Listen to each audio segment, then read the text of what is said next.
But then there are some moments that serve to remind you that despite distance, despite vastly different histories and experiences, there are many things that connect us.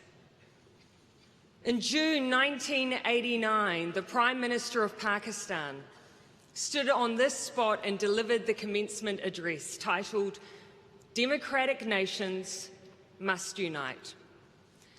She spoke about her journey, the importance of citizenry, representative government, human rights, and democracy. I met Benazir Bhutto in Geneva in June of 2007. We both attended a conference that drew together progressive parties from around the world. 7 months later, she was assassinated.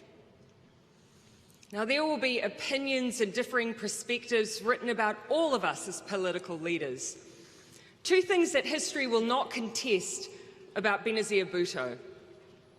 She was the first Muslim female Prime Minister elected in an Islamic country when women in power was a rare thing.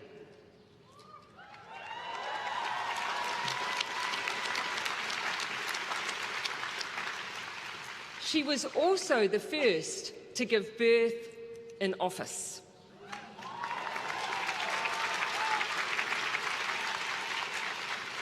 The second and only other leader to have given birth in office almost 30 years later was me.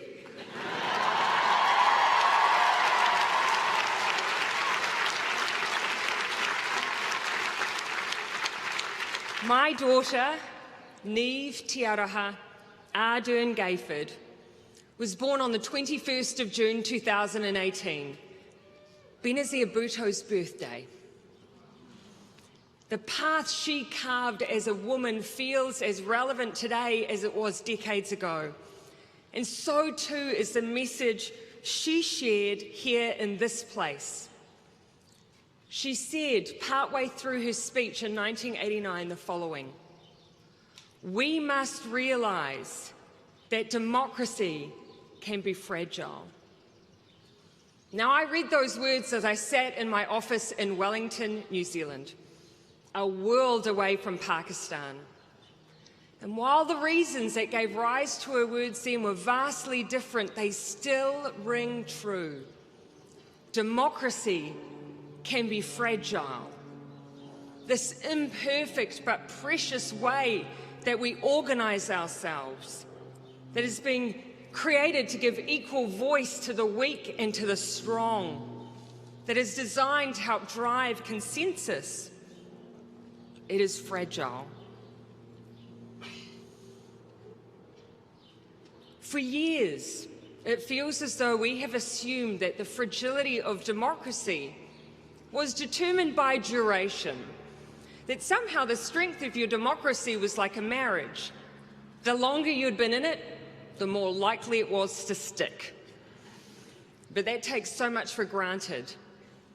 It ignores the fact that the foundation of a strong democracy includes trust in institutions, experts, and government, and that this can be built up over decades but torn down in mere years. It takes for granted that a strong democracy relies on debate and dialogue, and even the oldest regimes can seek to control these forums, and the youngest can seek to liberate them.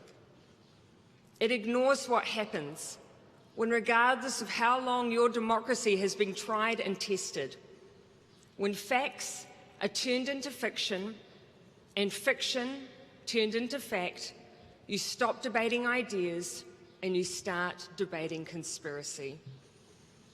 It ignores the reality of what we are now confronted by,